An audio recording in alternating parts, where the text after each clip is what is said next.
Sahabat keluarga Indonesia, kembali kami hadir dalam program yang memberikan informasi tentang ekonomi, bisnis, perbankan, serta gaya hidup yang disajikan secara lengkap dalam Zona BTN.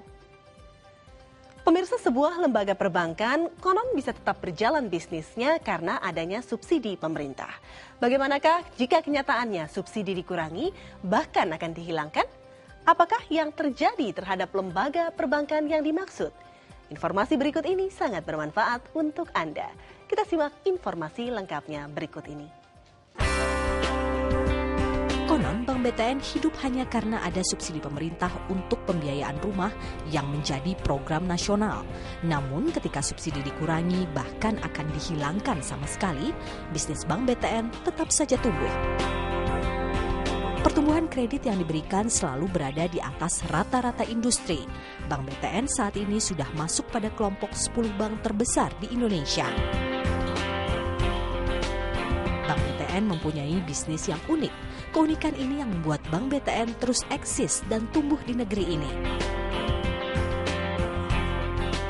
Untuk mengetahui lebih lanjut tentang sepak terjang Bank BTN untuk terus eksis, kita simak informasi dari salah seorang Direktur The Finance Research, Eko B. Supriyanto berikut ini.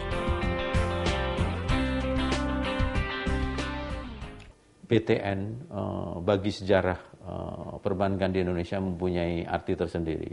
Karena kalau kita bicara tentang kredit perumahan adalah bicara tentang BTN. Sejarah panjang BTN itu bisa dilihat daripada bagaimana kita memperoleh rumah pertama bagi mereka yang membutuhkan. BTN bukan hanya institusi bisnis semata, tetapi juga sudah merupakan suatu lembaga yang benar-benar menjadi agent of development. Bagi mereka yang belum mampu, setidak-tidaknya yang belum berkecukupan untuk memperoleh rumah, maka BTN dalam hal ini bisa membuat masyarakat bisa memperoleh fasilitas kredit perumahan yang relatif berjangka panjang. Keunikan BTN, kalau melihat sejarah panjang, bahwa ingat perumahan itu adalah ingat BTN. Dan selalu menyebut rumahmu ada di mana? Rumah saya rumah BTN. Dan itu adalah sebuah branding yang barangkali terus teringat terus oleh masyarakat yang belum mempunyai rumah. Itu adalah segala sesuatu yang menurut saya yang sangat unik. Bahwa ingat perumahan adalah ingat BTN. Dan kemudian yang paling menarik ini adalah proses.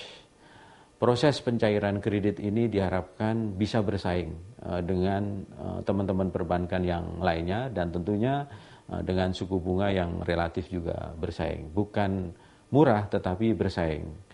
Dan sekali lagi bahwa pelayanan BTN itu sudah masuk ke pelosok-pelosok daerah dan branding BTN sebagai bank perumahan masuk ke jajaran elit 10 bank besar di Indonesia dan bahkan The Financial Research memperkirakan BTN mempunyai peluang untuk menjadi 8 besar bank di Indonesia, baik dari sisi aset maupun dari sisi perkreditan. Kalau dari sisi kredit perumahan, baik yang subsidi dan non-subsidi, BTN saya kira masih menjadi yang pertama. BTN mempunyai market yang jelas dan kemudian strategi yang jelas dan saya percaya BTN di masa yang akan datang akan menjadi bank yang masuk jajaran 8 elit perbankan di Indonesia.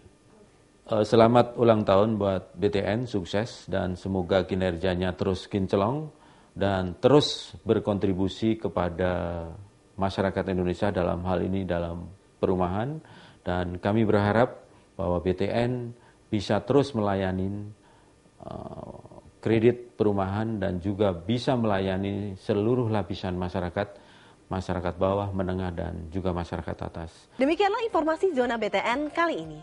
Semoga bermanfaat untuk Anda. Bank Tabungan Negara, sahabat keluarga Indonesia. Saya Isyana Bagus Oka, sampai jumpa. Acara ini dipersembahkan oleh Bank Tabungan Negara, sahabat keluarga Indonesia.